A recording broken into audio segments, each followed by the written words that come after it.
Tay, pupunta po ba kayo ngayon sa taniman ng mais? Sasama po ako. Oo anak, maya-maya pagkatapos natin kumain, puntahan na natin yung taniman. Anak, yung mga nag-deliver ng mais, nagpunta ba dito kagabi? Hindi po, Tay. Matagal nga akong nag-antay kagabi. Baka dadating po ngayon, Tay.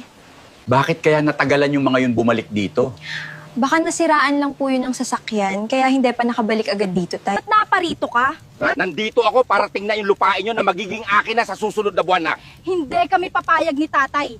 At hindi mangyayari yun doon pa kunda. Wala na kayong magagawa, hindi na makakabayad yung tatay mo sa kanyang utang. Kasama pa yung interest, lalo na ngayon na wala na siyang taniman. Kaibigan kong bagwis, maaari mo ba akong tulungan maibalik yung pananim namin na mais? Please, kaibigan kong bagwi.